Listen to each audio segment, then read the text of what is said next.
안녕하세요. 김호준의 파파이즈 제 133회 시작하겠습니다.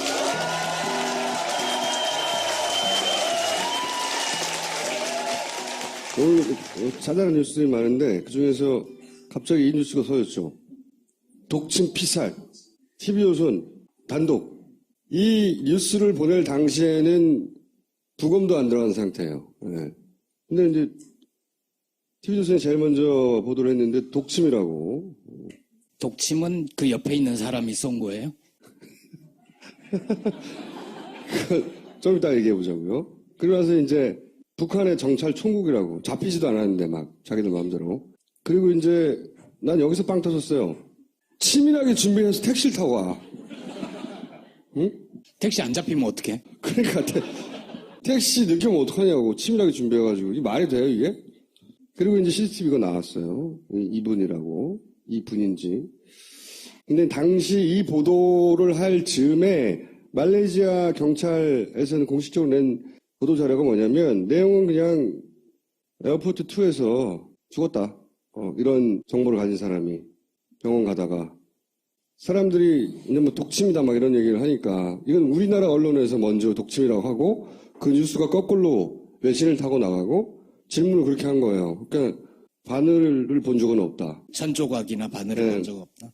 발견한 적이 없다고. 그냥 이제 그 리셉셔니스트한테 와가지고 뒤에서 얼굴을 누가 이렇게 잡았고 어지럽다고 한 다음에 병원으로 실려가다가 죽었다 이거예요.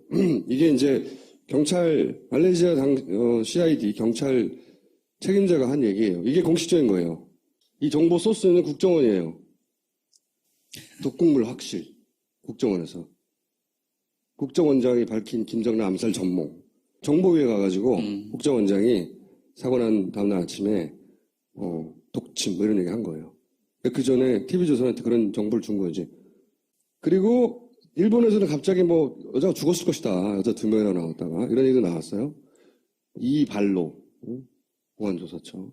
우리 국정원하고 비슷한 거죠. 네. 일본의 CIA다 이렇게 불리는 건. 그런데 또 오늘 오후에는 텔레그래프가 베트남 여성으로 밝혀졌다. 북한 여성이 아니라. 근데 베트남 여성이라고 밝혀진 소스는 뭐냐면 그 택시 기사를 잡은 거예요. 택시 기사한테 물어봤더니 자기가 얘기해 본 결과로는 베트남 여성이었다. 그리고 지금 이 방송하기 직전에 그 2명이 체포됐다. 뭐 이런 단신도 떴어요. 근데 저는 이 사건의 정확한 진상이 제대로 나올 가능성은 최순실이 자백할 가능성과 비슷해 보여요, 저는. 없다는 거네. 왜냐하면 북한의 훈련된 킬러가 CCTV 제일 많은 곳에 가가지고 저런 어설픈 방법으로 죽인 다음에 택시를 기다렸다가 택시를 타고 도망간다는 게 말이 됩니까? 언제 비행기를 타고 떠날지 알 정도의 정보라면 어디 사는지 알 거 아니야. 조용히 보낼 수 있어요. 혹시 공개적으로 공개 장소에서 처형하는 암살하는 걸 보여줄래도 암살 훈련된 킬러들은 도망가야 될 거 아니야 제대로. 무슨 택시를 타고 도망가. 저는 저 여자들은 고용된 여자들이다. 북한의 무슨 전문 스파이 킬러라고 보여지지 않아요. 여기서 그랬대 여기서 여 앞에서. 네. 그럼 사람들이 있고 뭐 보통 어느 나라든 아무리 그 개발도상국이라 하더라도 공항에는 CCTV가 넘쳐나는 곳이에요 원래. 제일 CCTV가 많은 곳에서 저런 일을 하고 택시를 기다렸다가 타고 도망간다는 게 택시기사 금방 잡혔잖아. 자기 얼굴도 기록으로 남은 거 아니야 영상에. 이게 무슨 훈련된 킬러예요. 말도 안 되는 소리예요. 아마추어라고 봐. 그리고 그 여성들 둘은 도대체 자기가 죽인 사람이 누군지도 모르고 했을 거라고 나는 추정하는 바입니다. 그래서 꼬리자리가 가능하게. 그거보다 더 주목해야 될 기사는 이 3일 전에 박근혜 대북 비서는 김정남이었다. 이런 단독이 나왔죠. 의원 시절부터 북한과 왜 김정은도 만나고 왔잖아요. 어떤 대북 비선 라인이 김정남이었고 이 기사의 내용을 쭉 보면 지난 2012년 대선 때 망명설이 있었잖아요. 네. 그런 시도가 있었던 것이 사실이다 정도의 내용의 기사예요. 뭐 한복도 지어다 바치고 뭐 사주팔자도 봐서 보냈다는 거 아니에요? 네. 기사 보면? 이게 3일 전에 나온 기사거든요. 나는 이 기사가 훨씬 주목해 볼 만한 기사라고 봐요. 이거 나오고 3일 있다가 간 거예요. 네. 그때 왜 기억나시는지 모르겠는데 낫검수에서도 떠들어대고 김정남 망명하는 거 아니야? 막. 그리고 이제 그 직전에 이상호 기자가 MBC가 단독 인터뷰를 비밀리에 진행한다고 전날 밤에 트윗을 날려서 난리가 났었죠. 네. 그래가지고 구체적으로 뭐 비선 취재팀이 있고 양일간 인터뷰를 했고 어쩌고저쩌고 폭로를 해버렸죠. MBC 사이버 특별 취재팀이 했고 어쩌고저쩌고. 결국에 이제 다 터지고 나니까 보도가 안 됐죠, 이거는. 근데 5년 후에 나온 그 뉴스는 그 비선이 김정남이었고 북한과 컨택할 때 그리고 망명 계획이 있었다. 근데 못 써먹은 거죠. 인터뷰했다는 거는 인터뷰한 기자도 인정을 했고요. 네. 그때 영상팀이 같이 가지 않아서 네. 그림이 있어야 되는데 영상팀이 없어서 못했다. 보도를 하지 않았다. 거기까지 가가지고 영상 카메라 한 대 안 가지고 갔다는 걸 말이 안 나오고. 이제 필요한 얘기를 못 끌어내서. 네. 혹은 다 했는데 이미 저기 여기저기 폭로돼서 뉴스 가치가 없으니까 접는데 이유를 영상팀이 없었다는 이유를 댔던. 어쨌든 중요한 건 그런 시도가 있었다는 거죠. 그게 이제 5년 후에 기사로 나온 거고. 그리고 중요한 뉴스도 아니에요. 생각해 보시면 북한이 권력자도 아니잖아요. 힘도 없어요. 그러니까 호기심을 불러일으킬 정도의 뉴스인데 이걸로 모든 뉴스가 덮일 거라고 생각한 사람이 있을지 모르겠으나 그렇지 않다. 그렇게까지 관심 없다. 분명한 거는 사망 시점이 새누리당한테는 호재라고 생각하고 싶겠지. 자유당이요? 네, 자유당. 참. 그러니까 이 뉴스가 며칠간은 특히 이제 앞으로 굉장히 중요한 탄핵 심판과도 연결되어 있는 이재용 구속영장 그에 대한 관심을 사람들한테 줄이고 이 사건에 대한 관심으로 몰아가고 뭐 이렇게 공안정국 신 몰아가고 하는데 도움이 될 거라고 생각하는 사람들이 자유당에 많이 있겠으나 그 양반들이 생각하는 만큼 사람들이 이 관심이 그렇게 깊지는 않은. 근데 거꾸로 생각을 하면 만약 비행기를 타고 서울로 들어왔다. 그렇죠. 망명을 했으면 큰 뉴스가 됐겠지. 이 양반이. 이 사건에 저는 주목하는 지점은 하나는 저 망명설, 5년 전에 있었던 망명설하고 또 하나의 지점은 만약에 국내에 이미 들어와 있는 탈북 인사들의 암살이 추가로 있어. 그 가능성이 있어요. 그럴 때는 국정원을 쳐다봐야 된다. 국정원이 그랬을 거라고 생각하는 건 아니고 그냥 쳐다봐야 국정원을 쳐다본다는 거죠. 그렇죠. 추가적으로 국내에 들어와 있는 고위 탈북 인사의 암살이 적절한 시점에 이루어질 경우에 그것은 어머 하고 쳐다봐야 된다. 그 전까지는 그냥 신경 끄셔도 된다. 진실이 밝혀지지 않을 거기 때문에. 아무리 어떤 뉴스가 나와도. 자, 그렇게 생각하고요. 문재인 전 대표가 지난주에 MBC에 나와가지고 헌재 결정에 승복하겠냐. 그러니까 정치인으로서는 승복할 수 없지만 그런 결정이 나면 국민이 용납 못할 거다. 했는데 승복. 그 내용만 이제 도배가 됐어요. 한겨레도 그랬어. 근데 저는 이게 문재인 전 대표가 사전에 설계된 함정의 반쯤은 당한 거라고 저는 생각하는데 이 즈음부터 제가 생각하는 새누리의 자유당의 일종의 작전이 시작됐다 생각하거든요. 사실 승복이라는 단어 자체는 안 하면 나쁜 놈인 이미 단어 자체가 함정이에요. 도덕적인 질문이죠, 저건. 네. 어떤 결정도 승복하지 않는다는 건 나쁜 뉘앙스란 말이죠. 저렇게 물어보면 말려 들어가게 돼 있긴 해요. 네. 프레임을 깨버려야 되는데 그 프레임 안으로 들어가 버린 거지. 근데 이 언저리부터, 이 시점 언저리부터 예를 들어서 조선일보나 조선일보를 필두로 보수 매체라고 할 수 있는 모든 매체가 헌재 결정을 승복해야 되고 안 하면은 대선 주자는 퇴출시켜야 된대. 소리죠. 연합도 하고 뭐 KBS도 나오고 동아도 하고 중앙도 하고 막 문화일보도 하고 하여튼 보수 매체 아니야 하는 것을 다 해요. 다 똑같은 소리. 집중적으로. 그러다가 원유철 대선 후보죠. 네.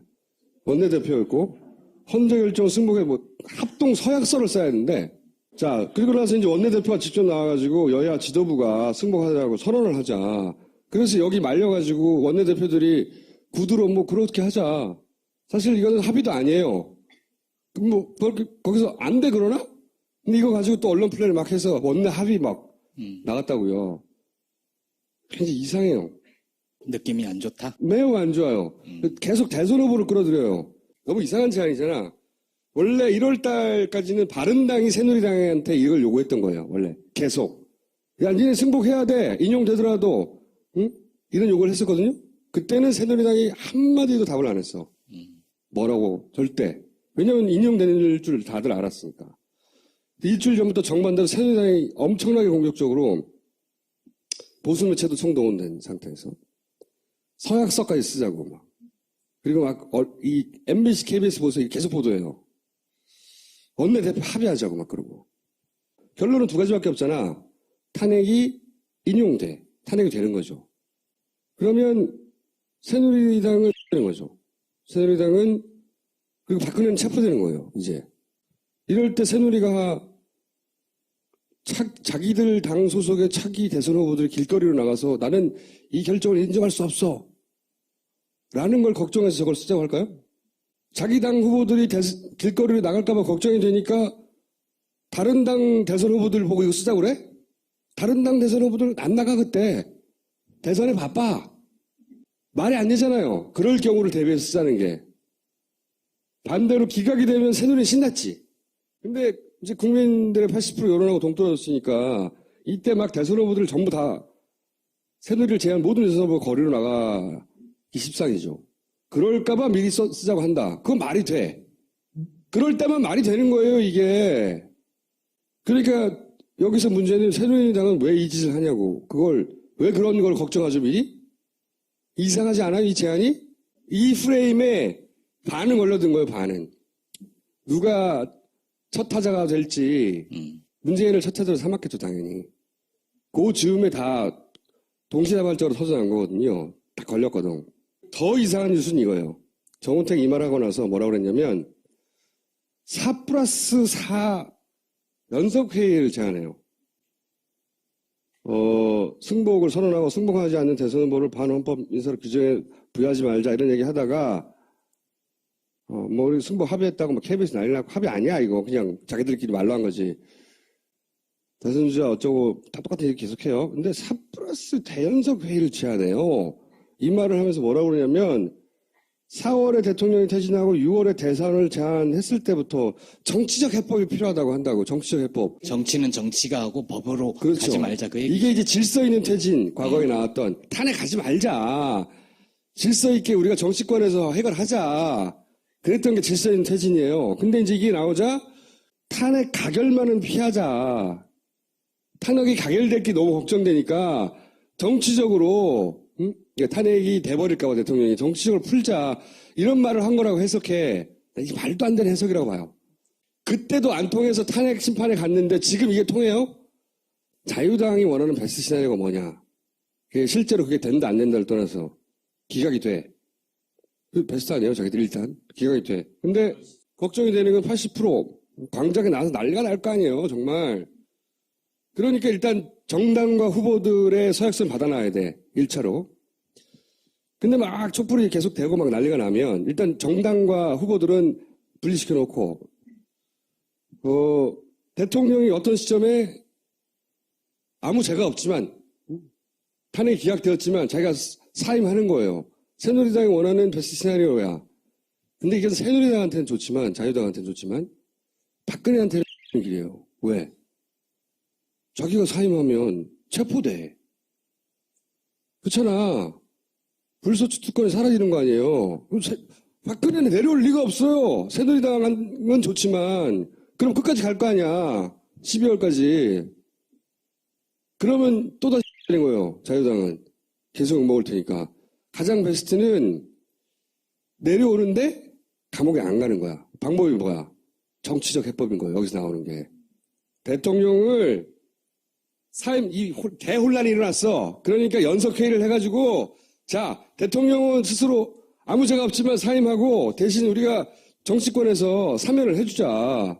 그 누가 어떤 권리로 사면을 할 수 있어요? 그러니까 이게 이런 연석회의 같은 그 회의체로 국민들이 이렇게 대혼란이 일어났는데 정치가 풀어야 되지 않겠냐. 계속 새누리 잘 써먹는 방법이죠. 그리고 야권에서도 이런 대혼란이 일어났는데 그게 해법이지 않을까 솔깃할 수도 있어요. 그런 걸 그때 가서 말하지 않고 지금 자기 속내를 드러낸 거예요. 이게 내가 보기엔 탄핵 기각되고 나면 만들어진 협의체로 그 얘기를 할 속셈인 거지. 제가 보기엔 그렇습니다. 제가 보기엔. 형사소추하지 않는다고 정치적 합의를 하고, 그래서 대통령은 사면을 받고 사임을 하고 눈물의 사임을 하고, 그걸로 다 해결되었고 전국의 중심에 이 문제를 풀어낸 새누리당이 다시 1대1의 구도로 어쩌고저쩌고 이걸 그리는 거지. 뻔하잖아? 근데 여기서 문제는 새누리는 그걸 어떻게 알았냐는 거야. 계속 질문해야 되려고. 굉장히 답답하거든요, 저는. 이렇게 나오면 무슨 개소리를 하냐고. 아니, 이미 80%는 탄핵했고 국민들은 국회에서도 압도적 표차로 탄핵한 것이다. 이미 보여준 것이다. 라고 말을 해야 되는 거죠. 응? 이제 나머지 법적 절차만 남았을 뿐이고 그 법적 절차에서 헌재가 국민의 뜻을 따르지 않는다면 두려워해야 할 거다. 뭐 이렇게 해야지 뭐 승복하겠습니다. 이 프레임이 혼란을 넘어 처음엔 그랬다고 쳐. 문재인 전 대표가 제일 큰 타겟이었고 넘어갔다고 쳐요. 반쯤은. 그러면 당은 그러면 안 되는 거지. 나머지 사람. 그럼 80% 모두 병신 되는 거 아니야, 다들. 나머지 사람들은. 야근, 술, 담배 연기, 지쳐버린 내 피부. 싫어. 영양이 넘치는 그것이 필요해. 90% 유기농 발효 원액으로 흡수가 빠른 미와수 유기농 5국 발효 화장품. 유기농 발효 곡물이 느껴진다. 촉촉하면서도 뽀송한 미와수. 딴지마켓에서 판매 중이었네. 겉보기엔 평범한 게임 아카데미. 그런데 말입니다. 제보는 충격적이었습니다. 열심히 안 하면은 내쫓아진 애들도 있다. 공부를 시키는 건지 감금을 시키는 건지 모르겠는데 너무 가혹한 그곳의 시스템. 원장을 만나봐야겠습니다. 다들 집에 가면 공부는 안 하잖아요. 실력을 높이기 위해서는 저희는 좀 강제로. 유별난 책임감으로 가르치는 학원. 주신 게임 아카데미. 판단은 여러분의 몫입니다. 한 달 후 불만족 시 수강료를 전액 환불합니다. 경청내용을 모시겠습니다. 여러분 안녕하십니까. 이 시대의 참 예리인 정청래입니다. 제가 위에서 듣고 있는데 네. 답답하네. 자, 정권은 스스로 물러가지 않는다. 똑같은 생각이시네. 네. 네. 강도는 스스로 총칼을 내려놓지 않는다. 뺏어야 된다. 이런 겁니다. 30년 전 87년 6월 항쟁 때 전두환의 군사독재 철옹성 같았어요. 그리고 대통령 직선제를 주장했습니다. 처음에 저도 대학 3학년이었는데 설마 이걸 받아들일까 했어요. 전격적으로 6월 10일 날 총궐기하고 불과 6월 26일이면 며칠, 한 달도 안 돼요. 7.2탄 추방의 날. 그때 저는 이제 경찰에 잡혔어요. 근데 서초경찰서 유치장에서 갑자기 생중계를 보라는 거예요. 경찰들이. 봤더니 6.29 선언을 하고 있어요. 직선제 받아들이고. 그래서 저희는 직선제가 됐기 때문에 이제 대통령을 내 손으로 뽑아서 우리가 원하는 대통령을 만들겠거니 라고 생각했어요. 근데 돌아가는 게 이상해요. 그리고 그 공을 다 노태우가 다 따먹은 거예요. 80년 5.18 때도 마찬가지예요. 이제 뭐 서울의 봄이 왔고 우리가 이제 새로 정권을 박정희가 죽었어! 근데 전두환이 잡았어요. 4.19 때 이승만 막 쫓아냈어요. 하와이로 망명 갔어. 우리가 정권을 잡는 줄 알았어. 왜? 웬걸? 박정희가 또 정권을 잡았어요. 해방정국 때 해방이 됐어. 친일파들 다 죽는 줄 알았어 이제. 쫓겨나고. 그 사람들이 다시 정권의 주류로 등장해요. 저는 지금 국면이 그럴지도 모른다 하는 문제의식이 김총수한테 있었다. 근데 김총수가 말한 것은 제 페이스북에 이미 다 정리되어 있다. A4 3장 분량으로 간략하게 딱 정리되어 있고 6가지로 제가 분석했습니다. 자, 속지 말자. 자유한국당은 신한국당, 새누리당, 그 다음에 자유한국당, 자유당이 됐는데 같은 거다. 여기 새로운 로고예요, 자유당의. 네. 원판 불변의 법칙이다. 색깔 바꾸고 당 이름 바꿀 수도 관계없다. 제가 15년 전에 이 상황이 올 줄 알았어요. 제 아이디는 딱 하나, 쌀이비입니다. 청소하자 이런 뜻이죠. 다음 넘어가고요. 이 시대의 참 청소인. 그래서 지금은 대연정이 아니라 대청소가 필요할 때다. 이런 거고요. 오늘 녹화하는 오늘 난리가 났습니다. 1811 1000번 콜센터에 250여 명의 상담원을 대기시켜놓고 받았는데 상상을 초월한 전화 폭주로 서버가 계속 다운돼요. 계속 다운돼서 다시 서버를 열면 또 다운되고 또 다운되고 그래서 2012년과는 비교가 되지 않을 정도로 엄청난 대폭발 선거인단 신청이 있습니다. 그래서 이거는 물리적으로도 굉장히 어렵대요. 지금 감당하기가. 1시간에 막 10만 명씩 들어온대요. 그래서 저는 오늘 이 서버가 감당했었다면 하루 동안 50만도 들어올 수도 있었다. 2012년에 110만 정도 들어왔었거든요. 저는 그래서 제가 감으로 300만 이상이 들어오지 않을까.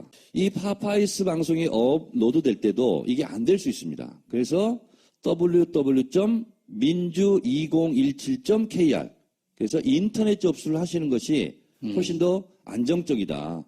서버 용량을 늘리고 상담원을 막 500명, 600명 늘려도 지금 밀려오는 전화 신청, 이 쇄도하는 것을 감당하기가 어렵다.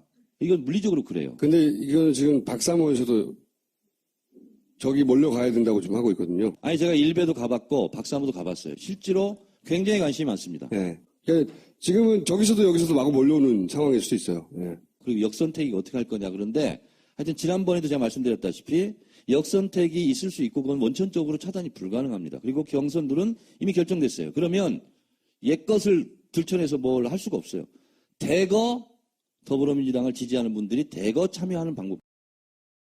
더불어민주당 추미애 대표를 모시겠습니다. 새누리당이 요새 헌재 판결에 승복하라고 네. 굉장히 공세적으로 나오잖아요. 승복하실 거예요? 잠깐만요. 그건 제가 물어보고 싶은 질문이에요. 그러니까 저는 그 이야기를 들으면 기분이 나빠요. 첫째, 아니 쟤들이 무슨 자격으로 뻔뻔하게 저걸 요구하지? 갑자기? 지들이 무슨 짓을 했는데 불과 2달 전에. 근데 야당이 이 프레임을 깨지 못하고 승복을 하라고 하는 요구에 밀리는 듯한 인상도 주고 자유당이 헌재 판결 승복하라는 요구에 대해서 일당이잖아요. 그리고 요새 지지율 막 48.5. 예, 기록 갱신 중. 예. 뭐 어떤 때는 50%도 나오고 이런 유친 지지율이 나오는 정당으로서 왜 여기에 대한 정확한 입장이나 워딩이 안 나오냐. 네. 예, 말씀해 주세요. 그 총수께서 어지간한 일로 네. 그 겁을 안 먹으시는데 예. 저를 불러서 확인해야 될 만큼 염려되시고 겁먹고 계시나요, 지금? 겁이 난다기보다는 저는 저걸 어떻게 분쇄하지? 저들의 의도를 이거죠. 굉장히 불안한 상태예요. 불안한 심리 불안을 저를 네. 불러내서 이제 그 위안을 얻고 싶다. 뭐 어쨌든 아무렇게나 해석하시고요. 이걸 어떻게 하실 생각이십니까? 네. 이런 요구는. 특검 연장은 원래 그 70일에서 그 30일을 더 연장할 수 있도록 사전에 네. 합의가 된 그렇게 거잖아요. 합의가 돼 있었던 거예요. 그렇죠. 네. 대통령이 이 헌법 질서를 농단하고 국법 질서에 맞짱을 뜨는 상황이잖아요. 이거 이상의 국가 비상사태가 있습니까? 아무런 비상사태가 없는데도 이 지난 국회는 정의화 국회의장이 비상사태임을 이유로 네. 테러방지법을 네. 직권상정을 시켰어요. 그럼 직권상정 되는 거예요, 이번에는? 이거 뭐를 겁내시는지 저는 도대체 총수께서. 아니, 근데 네. 새누리당이 또 필리버스터 합니까? 실력이 안 될걸? 정세균 의장이 원래 직권상정에 대해서 네. 매우 엄격한 양반이잖아요. 아니, 우리도 분위기를 만들어 드려야지. 그래서 총수가 불러낸 거 아닙니까, 맞아요. 저를? 그 두 가지가 핵심인데요. 그 특검 법 수정 법안에 대해서는 특검 수사를 하다 보니 지난번 이 파파이스에 많이 얘기를 하셨잖아요. 뭐 ODA 사업, 네. 해외 원조 사업에 그 돈을 막 빼먹고, 네. 네, 뭐 미얀마. 2조 5천억, 네. 그리고 지속 가능한 빨대. 네, 지속 가능한 빨대. 특검의 수사는 아직 그 부분은 입구를 들어가질 못했어요. 맞아요. 네. 다른 재벌도 아예 건들지도 못했잖아요. 네, 그래서 박근혜 최순실 게이트를 수사하다가 이 관련 사건을 인지한 경우 이렇게 돼 있단 말이죠. 네. 그리고 또 들으면 끔찍한 사건들 있잖아요. 그것이 알고 싶다에 나온 오촌이요? 오촌 살해 사건들.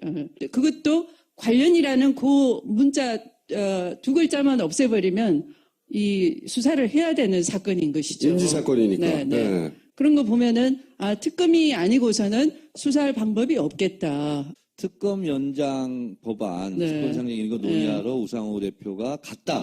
구두로 이 사당이 합의를 했다. 그게 네. 헌재 결론에 승복을 하기로 네. 이런 거예요. 실체가 뭡니까, 실체가? 우리 쪽에서는 당연히 헌재 대통령 탄핵 그 소추안 지금 심리하고 있는 건 인용이 될 거니까 여러분들 승복하세요. 라고 돼 있는 것이죠. 저는 정우택은 정우택의 생각대로 기각을 네, 예상하고 네. 우상호 대표는 또 우상호 대표 인용될 거니까 네. 그럼 우리 같이 승복하자 네, 이랬다는 거 아닙니까? 네. 저는 그런 것보다는 이게 나을 것 같아. 어디다 대고 지금 승복 얘기해? 석고대지할 사람들이 말이야. 어디 고개 들고 그런 얘기해? 고개 숙이고 가만히 있어. 말도 하지 말고. 제 말이 그거예요. 어떤 기획을 가지고 자기네 프레임을 펼칠 때 야당이 그 프레임 안에서 놀아줄 게 아니라 꺼져! 그래야 된다는 거죠. 그런데 이런 스타일의 원내대표는 협상을 잘 못 해와요. 협상 없어! 꺼져! 국민이 무섭지도 않아! 농구라는 게 겨우 이런 거예요. 이 사안만큼 시종일관 국민의 그 지지율이 변함이 없는 건 신통하게 일찍이 없었어요. 그리고 이렇게까지 네.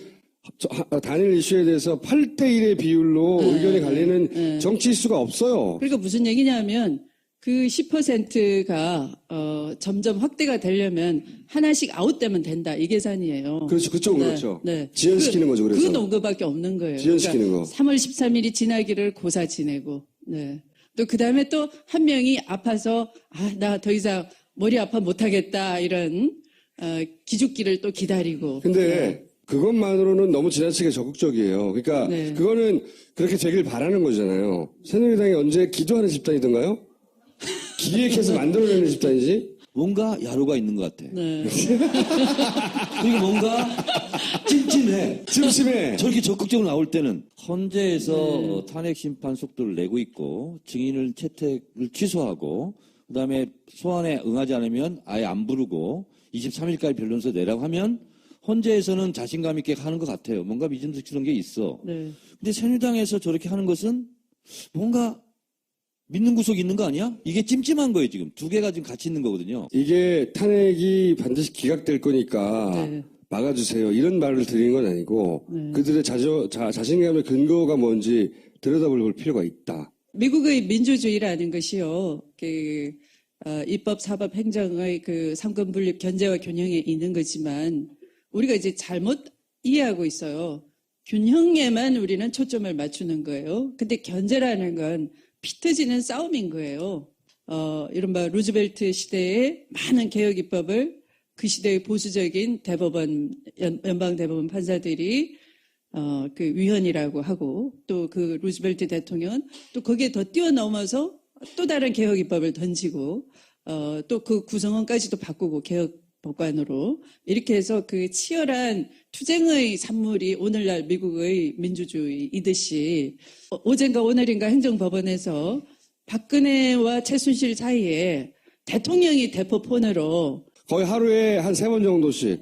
서로 긴밀한 상의했다라고 이런 추리가 가는 상태 아닙니까? 그러니까 최근까지의 상황만 보더라도 어느 모로 보나 이건 국정농단의 심각성을. 그러니까 저는 걱정이 이런 거죠. 법리적으로 지금 계속 이제 이거는 법리적으로 명백한 거라고 판사 출신이다 보니까 더더군다나 얼마나 잘 알겠어요. 그러니까 우리로서는 말도 안 되는 거지만 저들은 아직도 권력의 기재들이 남아있다는 거죠.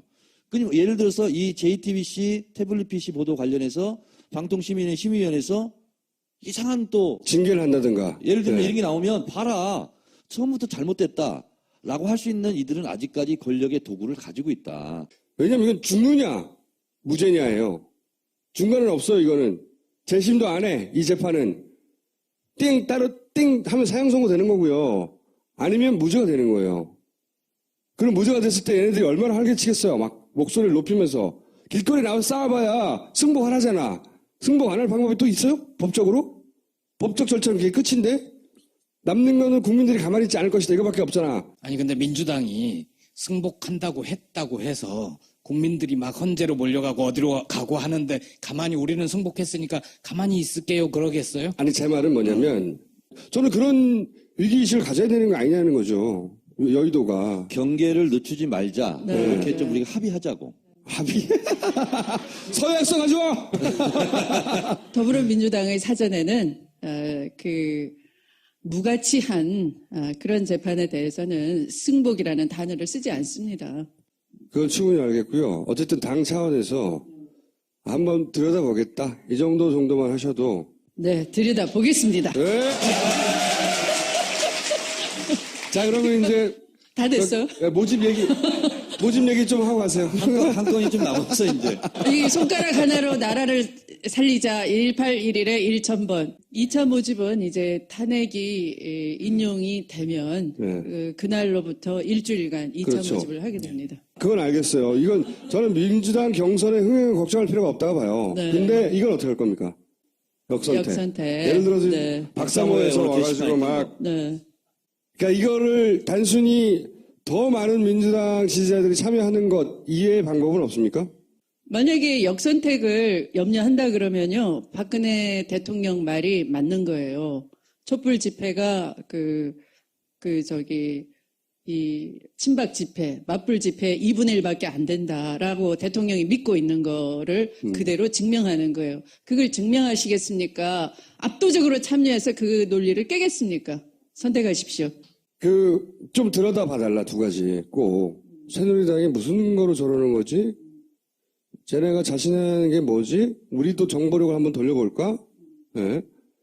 한번 들여다봐 주시고, 그리고 이 역선택의 방법을 근본적으로 차단할 방법은 없을까? 뭐 이런 것도 한번 들여다봐 주세요. 정당 차원에서는 우리 당의 가장 경쟁력 있는 후보를 국민이 판단해 주시라라는 것인데요.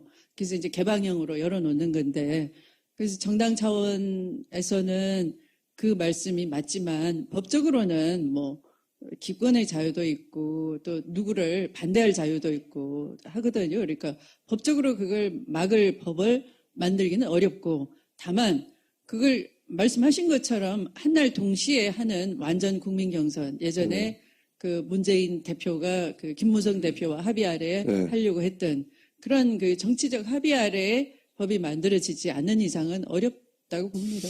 그리고 그 워딩 있잖아요. 좀 강력한 워딩. 계속 승복 들어올 거거든요. 꺼지라는 워딩을 좀. 아니, 그것보다는 어따 대고가 좀 더 나아. 어따 대고. 그러니까 어따 대고. 어따 대고든 뭐 하여튼 뭐 하나 만들어 주세요. 그래서 네. 그런 얘기 올 때마다 어따 대고 하게. 아, 그거 괜찮아요. 네? 이렇게. 그렇지. 어따 대고 뭐 좀 만들어 주시고. 네. 자, 여기까지 하겠습니다. 언리얼미터 모시겠습니다. 리얼입니다. 알죠, 리얼미터인지. 안희정 지지율에 대한 분석 맞죠? 그것도 있고 지금 역성템 문제가 나왔는데 네. 그것과 함께 어제 저희들은 일반 국민들 대상으로 해서 민주당 적합도가 아니라 아예 그 민주당 경선에 참여한 의향이 있는 사람들을 뽑아서 따로. 아예 가상 그 경선 여론조사를 했어요. 그러니까 그저께 하고 어제까지네요. 주중집계가 5월 수까지 1,501개 나와요. 예, 그랬더니 그것까지 지금, 포함하면. 예, 그걸로 포함하면은 그 문 전 대표는 지난주에 의해서 행보를 해서 예. 한 32.7%가 나왔고요. 예. 안지수는 강세입니다. 물론 이제 이 기울기가 약간 이제 낮아지긴 했지만 19.3%이고요. 예. 그리고 지금 많이 꺾인 걸로 나오는데 한교안 대행은 16.5%로 올랐습니다. 아마도 김정남 피살 사건 이 부분이 영향을 미친 것으로 보입니다. 그리고 이 두 분의 비슷한 경향. 예, 안철수 전 대표하고 거의 붙어 있는 이재명 지금. 시장은 계속 하락하고 있는, 이렇게 조금씩이긴 하지만 하락하고 있어서 지금 이제 2위 경쟁을 하고 있는 안 그리고 황과 오차범위 밖으로 많이 벌어지고 있는 상황입니다. 여기 이제 예. 안희정 도지사의 예. 그 지지층의 성격을 극명하게 보여주는 거라고 저는 보는. 여기서는 이제 이번 주에 지난주에 비해서 어느 정도로 어디에서 변했는지를 보여주는 건데요. 보시면 알겠지만 왼쪽에 문 전 대표의 파란색이 훨씬 독보적으로 많이 보이지요. 그렇죠. 이제 파란색이 문재인, 예, 맞습니다. 이 주황색이 안희정인데, 네네, 맞습니다. 근데 이게 쭉 높다가 여기서 훅 꺼지잖아요. 맞습니다. 훅 예, 꺼지는 데가 어디냐면 무당층, 국민의당, 바른정당, 자유한국당, 보수층. 예, 보수층의 표를 얻는 건 확실한 거예요, 지금. 그리고 연령대로 봤을 때도 50대를 포함해서 60대 이상. 저 양반들은 민주당 안 찍을 사람들이잖아요. 그렇죠. 문제는 이제 딜레마는 그거죠. 예. 이 다음 페이지가 훨씬 더 적확하게 볼 수 있는 부분인데, 바로 이제 제목을 이렇게 뽑았습니다. 보수의 대안인지 아니면 정말로 역선택인지. 저는 두 가지가 다 있다고 생각합니다. 차악으로서의 보수 후보. 선택, 보수 보수 입장에서 입장에서의 얘기하는 차악. 겁니다. 예.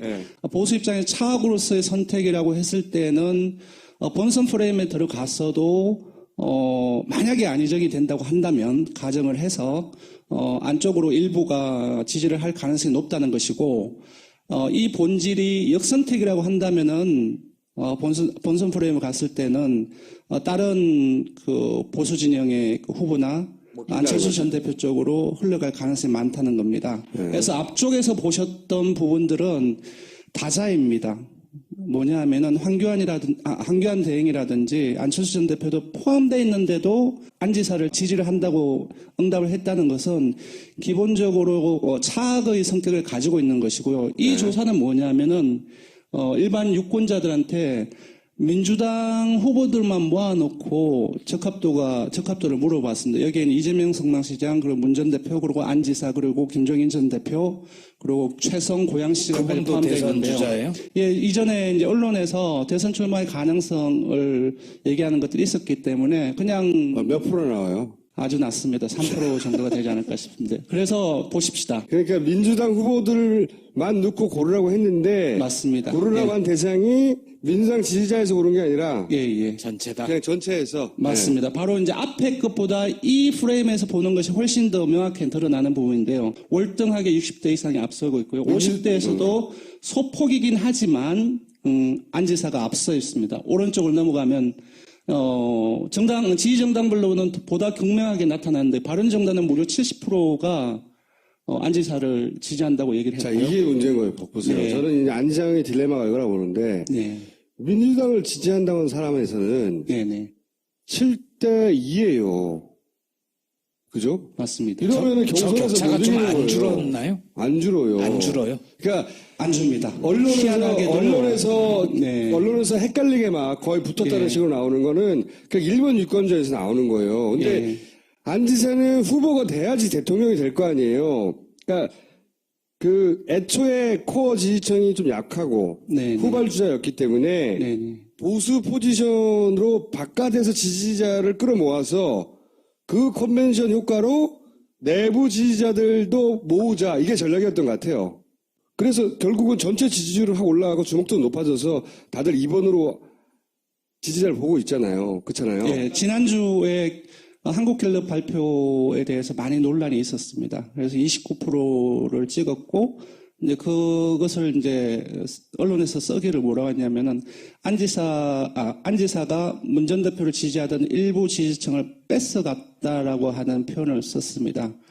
일면 맞는 부분들은 있습니다. 왜냐하면은 문 전 대표를 지지하는 사람들은 진보층이나 민주당 지지층만 있는 건 아니거든요.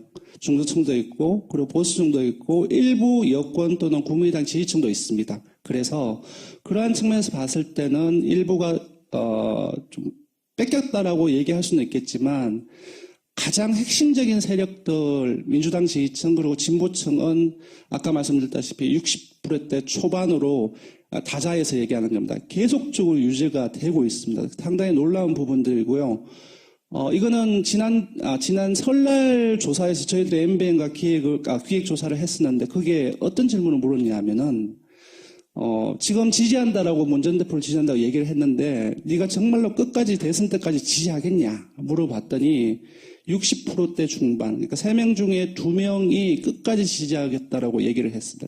이 수치는 상당히 높은 겁니다. 그러니까 응집력 자체가 그렇죠. 코아 지지층이 지금 이제 여러분들도 아실 겁니다. 지금 이제 안희정 지사가 뜨고 하는 과정들 속에서 언론의 보도 경향이라든지 그런 부분 저보다 더 잘 아실 거예요. 그러한 부분들 엄청나게 노출되었고 비판을 받고 다른 가능성에 대해서 많이 얘기함에도 불구하고 코아 지지층은 전혀 흔들리지 않았다는 거 데이터가 지금 계속적으로 그렇게 이어지고 있습니다. 지금 민주당 지지자만 경선에 투표를 하면 게임도 안 된다는 거예요, 지금. 그리고 정의당 지지자들도 더 2배 가까워요.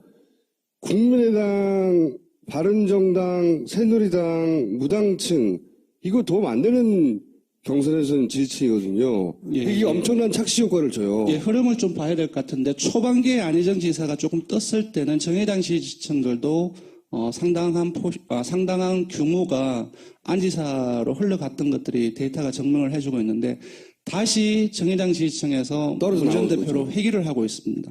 그 왜냐면은- 시점 자체가 네. 대연정의 부분이었고 그리고 이재명 성남시장의 그 복지 정책에 대한 비판이라든지 사드에 대한 입장이라든지 그런 것들이 집중될 때 우수 수준이 떨어나가고 있고요. 정권도 이걸 계속 안희정을 띄워주는 이유는 안희정 지지율은 아무리 많이 올라가도 자기들이 금방 뺏어올 수 있다고 생각하는 거예요. 제가 보기에는. 예. 문제는 2가지인데 지금 계속 얘기했듯이 경선에서 도움이 안 된다는 거 하나고, 물론 이번 경선에서는 도움이 안 될지언정 장기적으로 보면 인지도와 지지도가 2등 순위로 계속 있으니까 맞습니다. 자기 이제 정치적 위상이 달라지죠. 네네. 근데 그건 장기적인 거란 말이지. 네네. 2번째 문제는 이게 굉장히 치명적인 문제라고 생각하는데 아슬아슬한 지점에 있어요. 네네. 아슬아슬한 지점에. 그동안은 노무현과의 관계 때문에 웬만한 거는 선거 전략으로 이해해주는 민주당 지지층이 있어요. 내가 이번에 뽑진 않더라도 막 공격하진 않아요. 봐준다고, 진짜로. 안희정 지사는 그걸 누리고 있어요. 본인이 아는지 모르는지 모르겠지만. 최근에는 이제 너무 나간 거 아니냐. 뭐 이런 선에 있는 얘기를 거야, 하죠. 선에. 저희들이 이재명 성남시장과 문 전 대표 한창 잘 나갈 때 문 전 대표하고의 관계를 어느 지표로서 주로 추적을 했냐면 정의당 지지층이었습니다. 그러니까 지금 아까도 말씀드렸다시피 최근에는 정의당 지지층이 다시 안지사로 갔던 정의당 지지층이 다시 문 전 대표로 회귀를 하고 있는 상황이거든요. 금방 이제 일단 임계점, 그러니까 우클릭의 임계점을 말씀하셨는데 아마 지금 이제 앞으로 이제 김종인 전 대표하고 그런 얘기도 지금 나왔지만 제가 봤을 때는 이 임계점이 지난주에 지났다라고 봅니다. 근데 그렇다고 해서 안지사의 전체적인 지지율이 빠진다는 것은 아닙니다. 제가 말씀드린 것은 민주당 그리고 보수 이제 소위 말해서 이제 전체적인 야권 지지층으로 하는 그런 부분에 있어서 기준을 말씀드리는 것이죠. 안희정의 본 실력, 본질, 여기서 이제 드러나게 되는 거예요. 그 시험 때 올랐다, 저는. 양날의 칼처럼 민주당 입장에서는 좀 활용해야 될 부분들은 없지 않아 있는 것 같아요. 만약에 차악이라고 했을 때는 이제 본선 프레임으로 들어가면은 분명히 그 안지사가 어떻게 보면 우클릭을 함으로써 더 이제 끌어들일 수 있는 폭들이 커진 부분들도 사실상 합리적으로 바라보면 있다라고 저는 보거든요. 그래서 민주당 지지를 끌어올리는 버퍼 역할을 하는 거예요, 지금. 민주당 지지 계속 올라가잖아. 정편에서도 소위 이제 분열 프레임 기본적으로 쓰는 거 쓰는데 이게 안지사가 생각보다 너무 많이 올라가고 그렇지만 저거는 나중에 뺏어올 수 있을 것도 같고 그러는데 부작용으로 민주당 지지율이 계속 올라가고 어쩔 수 없는 거예요. 걔네들 입장에서도. 이거 외에는 안 그러면은 문재인이 계속 올라가거든요. 지금 안철수 전 대표의 현황이 궁금하다고 하셔서 총수님께서 준비를 했는데 호남을 제외하고는 거의 다 호남 50대 이상 그리고 중도 보수를 제외하고는 거의 다 한 자릿수입니다. 또 왼쪽으로도 비슷한 이제 패턴입니다. 호남을 제외하고 50대 그리고 여기는 조금 더 열악한데 중도를 제외하고는 전부 다 한 자릿수입니다. 지금 호남에서 지금 안철수 전 대표가 안희정 도지사한테도 지는 거예요. 그래서 국정원장 전국 그리고 반기문 불출마 선언을 할 때 그 전후로 해서 뭔가가 있어야 되는데 아무것도 없이 그냥 줄줄줄 밀리다 보니 여기 안지사하고 황교안 대행한테 밀려서 지금은 앞에서도 봤지만 계속 떨어지고 있는 상황입니다. 그래도 대선은 결국 문재인 대 안철수라면서요. 민주당에서 두 분이 나오실 수는 없지 않습니까? 그리고 이제 지금 이제 새누리당에서 저희가 MBN하고 어제 여론조사에서는 황교안 불출마에 대해서 물어봤습니다. 압도적으로 불출마를 해야 된다는 사람들이 되게 많았고요. 그래서 이것은 여권 내에서도 가능성이 높지 않다라고 본다고 보거든요.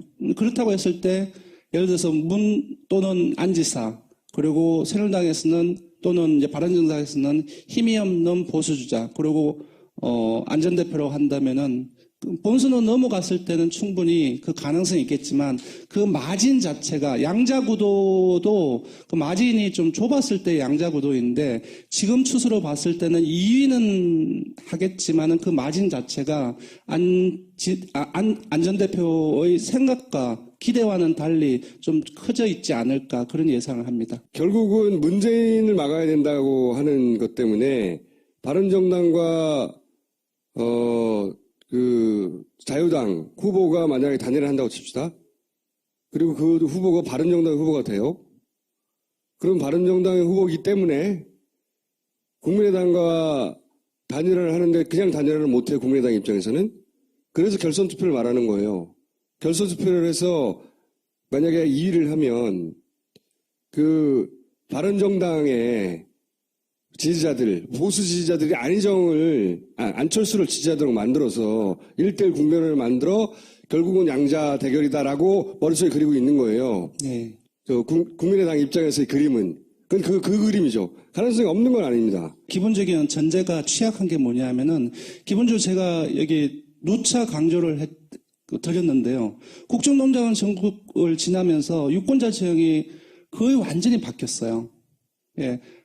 진보층이 늘어나고 보수층이 훨씬 줄어들고 그 전반적인 생각이 많이 바뀌었기 때문에 그 전제가 너무 취약하다는 거죠. 그렇죠. 그건 그림으로는 가능한데 실제 그게 구현될 때는 생각하는 만큼 그러니까 안철수 전 대표의 표에는 호남과 그리고 진보적인 유권자 표가 있어요. 그 안에 없을 것 같지만 있는데 그게 떨어져 나가는 거지. 보수표가 거기 더해지는 것만큼이나 떨어져 나갈 거라고 봐서 저는 1대1 구도로는 게임이 안 된다고 보는데 그거밖에 방법이 없으니까 그런 그림을 그리고 있는 거예요. 그래서 계속 1대1 하는 거고 새누리당의 전략은 저는 전면적으로 다시 그리고 있습니다. 왜냐하면 걔네들은 기각을 그리고 있는 것 같아요. 네. 그래서 전면적으로 다시 생각하는 중이고. 예, 놀라운 결과입니다. 저는 이걸 보고 와 민주당이 역시 뜨긴 뜨구나. 국민들로부터 관심 많이 받구나 라는 생각이 들었고 두 번째는 이제 이 결과가 대중들에게 노출되었을 때 이게 정말 이 고지고대로 이게 받아들이면 어떡할까 그 두 가지를 생각을 했거든요. 네, 역선택 가능성을. 역선택보다도 능동성입니다. 여론조사는 현재의 응답자의 생각을 묻는 겁니다. 행동을 나타나는 것이 아니에요. 그리고 민주당 경선에는 참여하려면은 직접 방문하고 전화하거나 아니면 인터넷을 통해서 공인인증서도 같이를 깔아야 되고 해야 됩니다. 그러한 것들은 일종의 능동성이 담보가 돼야 되는데 그 능동성의 크기가 민주당 지지층하고 또는 아까 안지사를 많이 지지했던 국민당을 포함한 바른정당 그리고 자유한국당 이 사람들의 능동성이 민주당 지지층하고 동일할까? 그렇지는 않을 겁니다. 근데 여기서 응답자들은 기본적으로 의향을 얘기했다는 거죠. 보시면 전체 유권자 중에서 31.6% 참여하겠다고 얘기를 했어요. 우리가 지금 보통 한 4,200만 명 정도로 유권자를 보는데 툭 잘라서 4천만 명을 했을 때 30% 곱해보면 1,000만 명이 넘어요. 말이 안 되는 거죠. 근데 일단 생각은 있다는 거죠. 맞습니다. 의향이 있다는 거죠. 엄청나게 많은 숫자예요. 이거. 예. 이제 국민의당, 바른정당, 자유한국당을 보십시오. 각각을 100%로 봤을 때 무려 20% 이상이 참여하겠다고 얘기를 한 거. 민주당 경선에.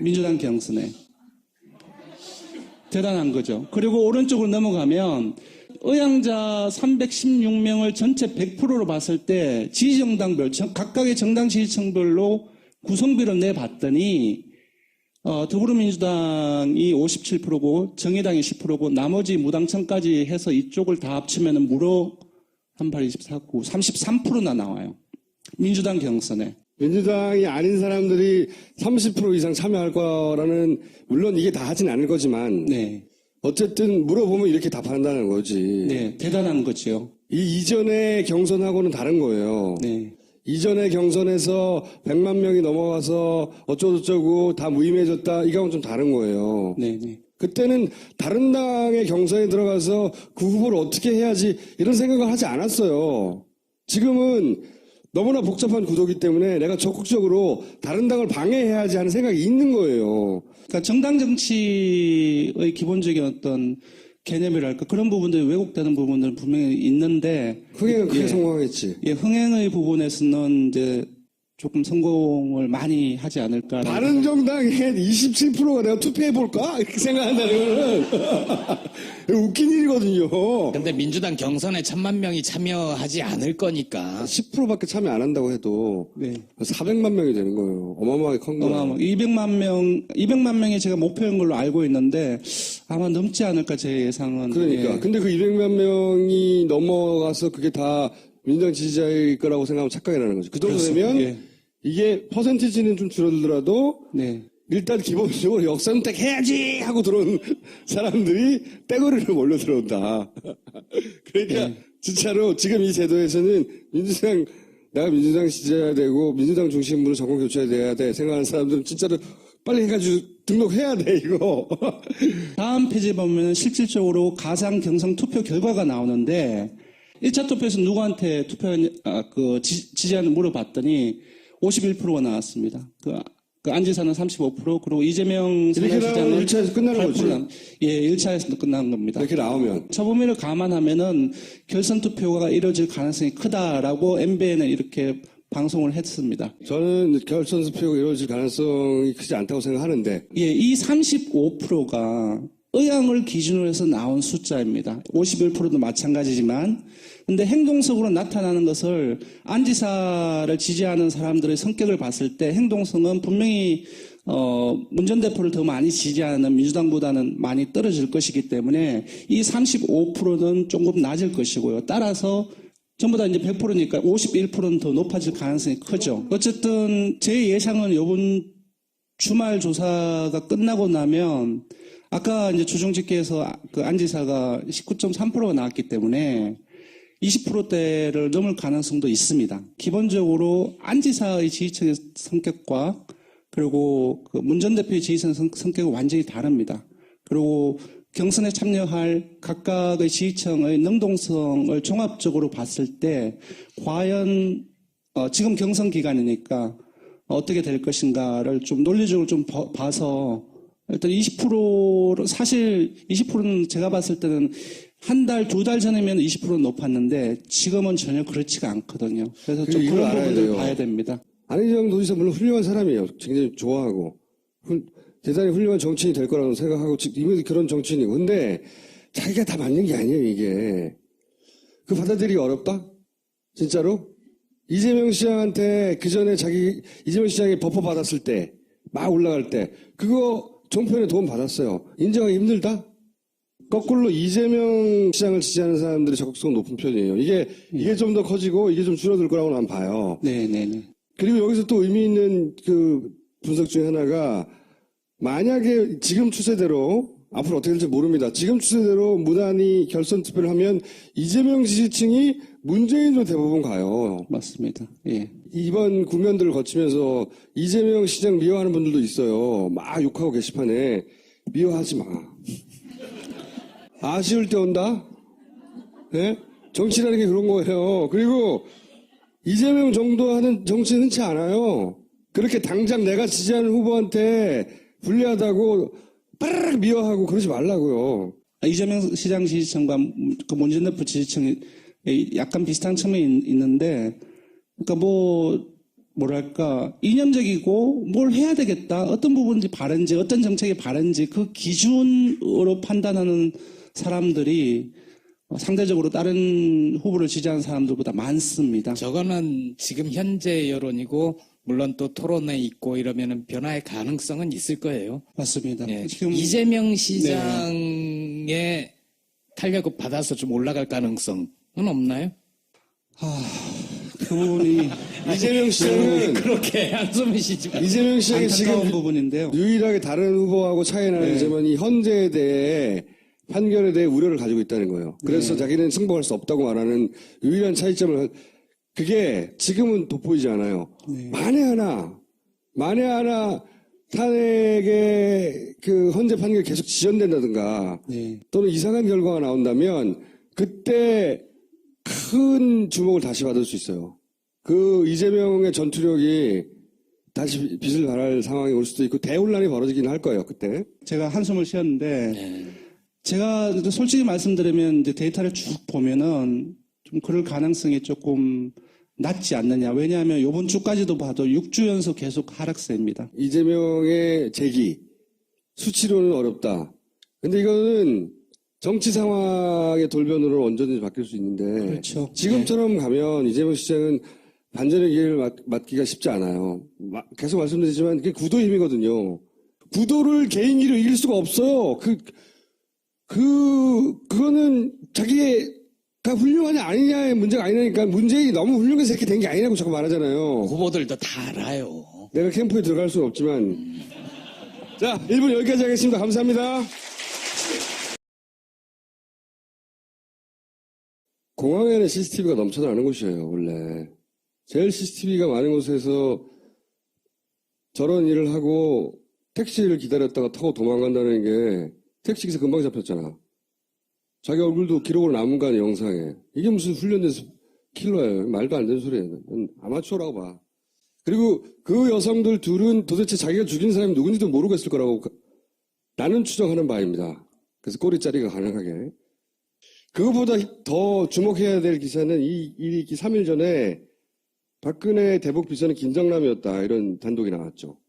의원 시절부터 북한과 왜 김정은도 만나고 왔잖아요. 어떤 대북 비선 라인이 김정남이었고 이 기사의 내용을 쭉 보면 지난 2012년 대선 때 망명설이 있었잖아요. 네. 그런 시도가 있었던 것이 사실이다 정도의 내용의 기사예요. 뭐 한복도 지어다 바치고 뭐 사주팔자도 봐서 보냈다는 거 아니에요? 네. 기사 보면? 이게 3일 전에 나온 기사거든요. 나는 이 기사가 훨씬 주목해 볼 만한 기사라고 봐요. 이거 나오고 3일 있다가 간 거예요. 네. 그때 왜 기억나시는지 모르겠는데 낮검수에서도 떠들어대고 김정남 망명하는 거 아니야? 막. 그리고 이제 그 직전에 이상호 기자가 MBC가 단독 인터뷰를 비밀리에 진행한다고 전날 밤에 트윗을 날려서 난리가 났었죠. 네. 그래가지고 구체적으로 뭐 비선 취재팀이 있고 양일간 인터뷰를 했고 어쩌고저쩌고 폭로를 해버렸죠. MBC 사이버 특별 취재팀이 했고 어쩌고저쩌고. 결국에 이제 다 터지고 나니까 보도가 안 됐죠, 이거는. 근데 5년 후에 나온 그 뉴스는 그 비선이 김정남이었고 북한과 컨택할 때 그리고 망명 계획이 있었다. 근데 못 써먹은 거죠. 인터뷰했다는 거는 인터뷰한 기자도 인정을 했고요. 네. 그때 영상팀이 같이 가지 않아서 네. 그림이 있어야 되는데 영상팀이 없어서 못했다. 보도를 하지 않았다. 거기까지 가가지고 영상 카메라 한 대 안 가지고 갔다는 걸 말이 안 나오고. 이제 필요한 얘기를 못 끌어내서. 네. 혹은 다 했는데 이미 저기 여기저기 폭로돼서 뉴스 가치가 없으니까 접는데 이유를 영상팀이 없었다는 이유를 댔던. 어쨌든 중요한 건 그런 시도가 있었다는 거죠. 그게 이제 5년 후에 기사로 나온 거고. 그 중요한 뉴스도 아니에요. 생각해 보시면 북한이 권력제도 아니잖아요. 힘도 없어요. 그러니까 호기심 불러킬 정도의 뉴스인데 이걸로 모든 뉴스가 덮일 거라고 생각한 사람이 있을지 모르겠으나 그렇지 않다. 그렇게까지 관심 없다. 분명한 거는 사망 시점이 새누리당한테는 호재라고 생각하고 싶겠지. 자유당이요? 네, 자유당. 참. 그러니까 이 뉴스가 며칠간은 특히 이제 앞으로 굉장히 중요한 탄핵 심판과도 연결되어 있는 이재용 구속영장 그에 대한 관심을 사람들한테 줄이고 이 사건에 대한 관심으로 몰아가고 뭐 이렇게 공안정국 몰아가고 하는데 도움이 될 거라고 생각하는 사람들이 자유당에 많이 있겠으나 그 양반들이 생각하는 만큼 사람들이 이 관심이 그렇게 깊지는 않은. 근데 거꾸로 생각을 하면 만약 비행기를 타고 서울로 들어왔다. 그렇죠. 망명을 했으면 큰 뉴스가 됐겠지. 이 양반이. 이 사건에 저는 주목하는 지점은 하나는 저 망명설, 5년 전에 있었던 망명설하고 또 하나의 지점은 만약에 국내에 이미 들어와 있는 탈북 인사들의 암살이 추가로 있어. 그 가능성이 있어요. 그럴 때는 국정원을 쳐다봐야 된다. 국정원이 그랬을 거라고 생각하는 건 아니고 그냥 국정원을 쳐다본다는 거죠. 그렇죠. 추가적으로 국내에 들어와 있는 고위 탈북 인사의 암살이 적절한 시점에 이루어질 경우에 그것은 어머 하고 쳐다봐야 된다. 그 전까지는 그냥 신경 끄셔도 된다. 진실이 밝혀지지 않을 거기 때문에. 아무리 어떤 뉴스가 나와도. 자, 그렇게 생각하고요. 문재인 전 대표가 지난주에 MBC에 나와가지고 헌재 결정에 승복하겠냐. 그러니까 정치인으로서는 승복할 수 없지만 그런 결정이 나면 국민이 용납 못할 거다. 했는데 승복. 그 내용만 이제 도배가 됐어요. 한겨레도 그랬어. 근데 저는 이게 문재인 전 대표가 사전에 설계된 함정의 반쯤은 당한 거라고 저는 생각하는데 이 즈음부터 제가 생각하는 새누리의 자유당의 일종의 작전이 시작됐다 생각하거든요. 사실 승복이라는 단어 자체는 안 하면 나쁜 놈인 이미 단어 자체가 함정이에요. 도덕적인 질문이죠, 저건. 네. 어떤 결정도 승복하지 않는다는 건 나쁜 뉘앙스란 말이죠. 저렇게 물어보면 말려 들어가게 돼 있긴 해요. 네. 프레임을 깨버려야 되는데 그 프레임 안으로 들어가 버린 거지. 근데 이 언저리부터, 이 시점 언저리부터 예를 들어서 조선일보나 조선일보를 필두로 보수 매체라고 할 수 있는 모든 매체가 헌재 결정을 승복해야 되고 안 하면은 대선 주자는 퇴출시켜야 되는데 소리죠. 연합도 하고 뭐 KBS도 나오고 동아도 하고 중앙도 하고 막 문화일보도 하고 하여튼 보수 매체 아니야 하는 것을 다 해요. 다 똑같은 소리. 집중적으로. 그러다가 원유철 대선 후보죠. 네.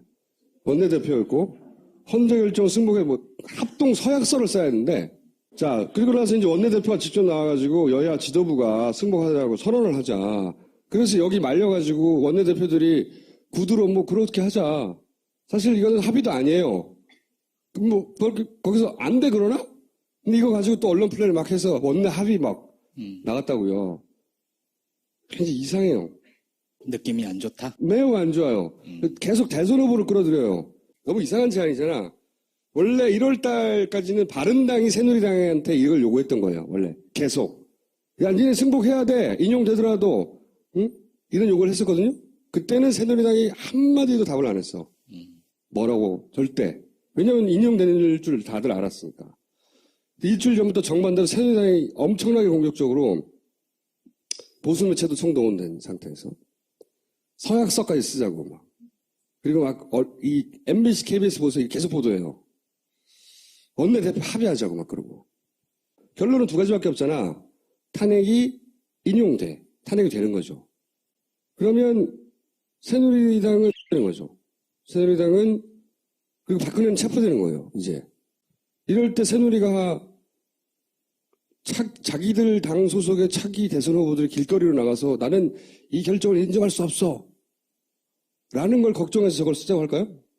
자기 당 후보들이 길거리로 나갈까봐 걱정이 되니까 다른 당 대선 후보들 보고 이거 쓰자고 그래? 다른 당 대선 후보들 안 나가 그때. 대선에 바빠. 말이 안 되잖아요. 그럴 경우를 대비해서 쓰자는 게. 반대로 기각이 되면 새누리는 신났지.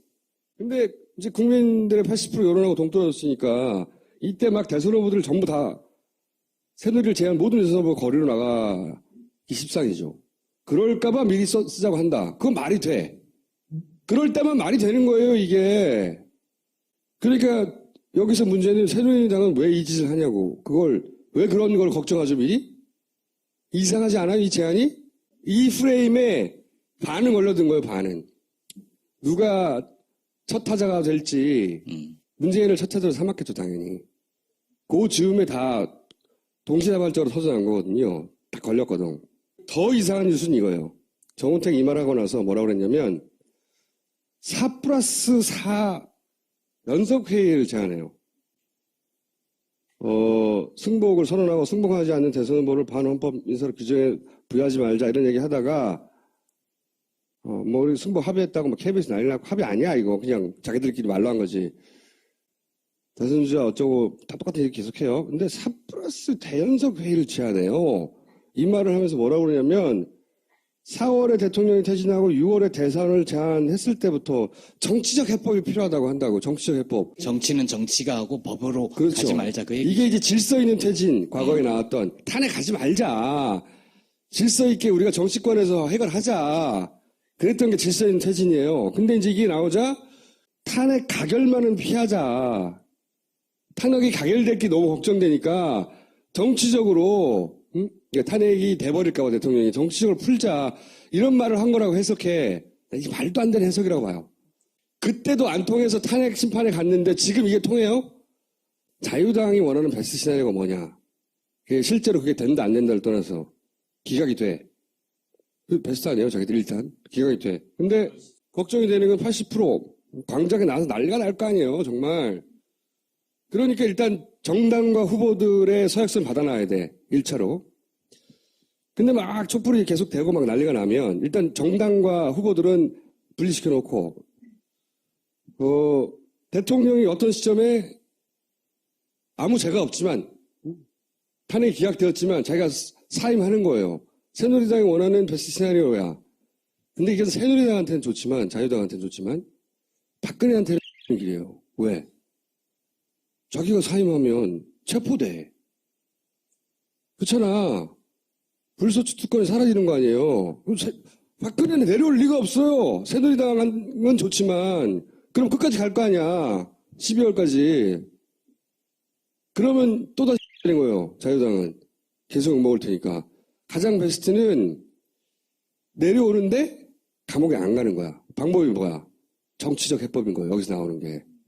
대통령을 대혼란이 일어났어. 그러니까 연석회의를 해가지고 자, 대통령은 스스로 아무 죄가 없지만 사임하고 대신 우리가 정치권에서 사면을 해주자. 그 누가 어떤 권리로 사면을 할 수 있어요? 그러니까 이게 이런 연석회의 같은 그 회의체로 국민들이 이렇게 대혼란이 일어났는데 정치가 풀어야 되지 않겠냐. 계속 새누리 잘 써먹는 방법이죠.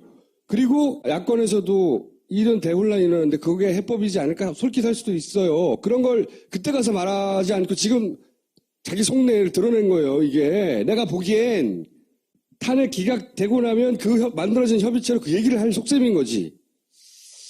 제가 보기엔 그렇습니다. 제가 보기엔. 형사소추하지 않는다고 정치적 합의를 하고 그래서 대통령은 사면을 받고 사임을 하고 눈물에 사임을 하고 그걸로 다 해결되었고 정국의 중심에 이 문제를 풀어낸 새누리당이 다시 1대1의 구도로 어쩌고 저쩌고 이걸 그리는 거지. 뻔하잖아? 근데 여기서 문제는 새누리는 그걸 어떻게 알았냐는 거야. 계속 질문해야 되려고. 굉장히 답답하거든요, 저는. 이렇게 나오면 무슨 개소리를 하냐고. 아니, 이미 80%는 탄핵했고, 국민들은 국회에서도 압도적 표차로 탄핵한 것이다. 이미 보여준 것이다. 라고 말을 해야 되는 거죠. 응? 이제 나머지 법적 절차만 남았을 뿐이고, 그 법적 절차에서 헌재가 국민의 뜻을 따르지 않는다면 두려워해야 할 거다. 뭐 이렇게 해야지 승복하겠습니다. 이 프레임에 혼란을 처음엔 그랬다고 쳐. 문재인 전 대표가 제일 큰 타겟이었고, 넘어갔다고 쳐요, 반쯤은. 그러면, 당은 그러면 안 되는 거지. 나머지 사람. 그럼 80% 모두 병신 되는 거 아니야, 다들. 나머지 사람들은. 야근, 술, 담배 연기, 지쳐버린 내 피부. 싫어. 영양이 넘치는 그것이 필요해. 90% 유기농 발효 원액으로 흡수가 빠른 미와수 유기농 5국 발효 화장품. 유기농 발효 곡물이 느껴진다. 촉촉하면서도 뽀송한 미와수. 딴지마켓에서 판매 중이었네. 겉보기엔 평범한 게임 아카데미. 그런데 말입니다. 제보는 충격적이었습니다. 열심히 안 하면은 내쫓아진 애들도 있다. 공부를 시키는 건지 감금을 시키는 건지 모르겠는데 너무 가혹한 그곳의 시스템. 원장을 만나봐야겠습니다. 다들 집에 가면 공부는 안 하잖아요. 실력을 높이기 위해서는 저희는 좀 강제로. 유별난 책임감으로 가르치는 학원. 주신 게임 아카데미. 판단은 여러분의 몫입니다. 한 달 후 불만족 시 수강료를 전액 환불합니다. 정청 내용을 모시겠습니다. 여러분 안녕하십니까. 이 시대의 참 예리인 정청래입니다. 제가 위에서 듣고 있는데 네. 답답하네. 자, 정권은 스스로 물러가지 않는다. 똑같은 생각이시네. 네. 네. 강도는 스스로 총칼을 내려놓지 않는다. 뺏어야 된다. 이런 겁니다. 30년 전 87년 6월 항쟁 때 전두환의 군사독재 철옹성 같았어요. 그리고 대통령 직선제를 주장했습니다. 처음에 저도 대학 3학년이었는데 설마 이걸 받아들일까 했어요. 전격적으로 6월 10일 날 총궐기하고 불과 6월 26일이면 며칠, 한 달도 안 돼요. 7.2탄 추방의 날. 그때 저는 이제 경찰에 잡혔어요. 근데 서초경찰서 유치장에서 갑자기 생중계를 보라는 거예요. 경찰들이. 봤더니 6.29선언을 하고 있어요. 직선제 받아들이고. 그래서 저희는 직선제가 됐기 때문에 이제 대통령을 내 손으로 뽑아서 우리가 원하는 대통령을 만들겠거니 라고 생각했어요. 근데 돌아가는 게 이상해요. 그리고 그 공을 다 노태우가 다 따먹은 거예요. 80년 5.18 때도 마찬가지예요. 이제 서울의 봄이 왔고 우리가 이제 새로 정권을 박정희가 죽었어! 근데 전두환이 잡았어요. 4.19 때 이승만 막 쫓아냈어요. 하와이는 왕명 갔어. 우리가 정권을 잡는 줄 알았어. 왜? 웬걸? 박정희가 또 정권을 잡았어요. 해방정국 때 해방이 됐어. 친일파들 다 죽는 줄 알았어, 이제. 쫓겨나고. 그 사람들이 다시 정권의 주류로 등장해요. 저는 안녕하세요. 김호준의 파파이스 제 133회 시작하겠습니다.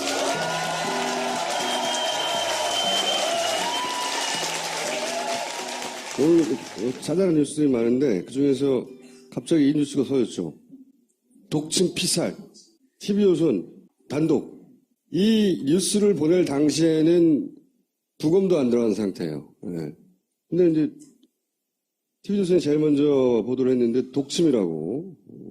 독침은 그 옆에 있는 사람이 쏜 거예요? 좀 이따 얘기해 보자고요. 그러고 나서 이제 북한의 정찰 총국이라고 잡히지도 않았는데 막 자기들 마음대로. 그리고 이제 난 여기서 빵 터졌어요. 치밀하게 준비해서 택시를 타고 와. 응? 택시 안 잡히면 어떡해? 그러니까 택시 늦게 오면 어떡하냐고 치밀하게 준비해가지고 이게 말이 돼요 이게? 그리고 이제 CCTV가 나왔어요. 이분이라고. 이분인지. 근데 당시 이 보도를 할 즈음에 말레이시아 경찰에서는 공식적으로 낸 보도 자료가 뭐냐면 내용은 그냥 에어포트 2에서 죽었다. 이런 정보를 가진 사람이 병원 가다가 사람들이 이제 독침이다 막 이런 얘기를 하니까 이건 우리나라 언론에서 먼저 독침이라고 하고 그 뉴스가 거꾸로 외신을 타고 나가고 질문을 그렇게 한 거예요. 그러니까 바늘을 본 적은 없다. 천조각이나 바늘을 본 적 없다. 발견한 적이 없다고. 그냥 이제 그 리셉셔니스트한테 와가지고 뒤에서 얼굴을 누가 이렇게 잡았고 어지럽다고 한 다음에 병원으로 실려가다가 죽었다 이거예요. 이게 이제 경찰 말레이시아 CID 경찰 책임자가 한 얘기예요. 이게 공식적인 거예요. 이 정보 소스는 국정원이에요. 독극물 확실 국정원에서. 국정원장이 밝힌 김정남 암살 전몽. 정보위에 가가지고 국정원장이 사고 난 다음날 아침에 독침 뭐 이런 얘기 한 거예요. 그 전에 TV조선한테 그런 정보를 준 거지. 그리고 일본에서는 갑자기 여자가 죽었을 것이다. 여자 2명이나 나왔다가 이런 얘기도 나왔어요. 이 발로 보안조사처. 우리 국정원하고 비슷한 거죠. 네. 일본의 CIA다 이렇게 불리는 곳. 그런데 또 오늘 오후에는 텔레그래프가 베트남 여성으로 밝혀졌다. 북한 여성이 아니라. 근데 베트남 여성이라고 밝혀진 소스는 뭐냐면 그 택시 기사를 잡은 거예요. 택시 기사한테 물어봤더니 자기가 얘기해 본 결과로는 베트남 여성이었다. 그리고 지금 이 방송하기 직전에 그 2명이 체포됐다. 이런 단신도 떴어요. 근데 저는 이 사건의 정확한 진상이 제대로 나올 가능성은 최순실이 자백할 가능성과 비슷해 보여요, 저는. 없다는 거네. 왜냐하면 북한에 훈련된 킬러가 CCTV 제일 많은 곳에 가가지고 저런 어설픈 방법으로 죽인 다음에 택시를 기다렸다가 택시를 타고 도망간다는 게 말이 됩니까? 언제 비행기를 타고 떠날지 알 정도의 정보라면 어디 사는지 알 거 아니야. 조용히 보낼 수 있어요. 혹시 공개적으로 공개 장소에서 처형하는 암살하는 걸 보여줄래? 또 암살 훈련된 킬러들은 도망가야 될 거 아니야. 제대로. 무슨 택시를 타고 도망가. 저는 저 여자들은 고용된 여자들이다. 북한의 무슨 전문 스파이 킬러라고 보여지지 않아요. 여기서 그랬대. 여기서 이 앞에서. 네. 그럼 사람들이 있고 보통 어느 나라든 아무리 그 개발도상국이라 하더라도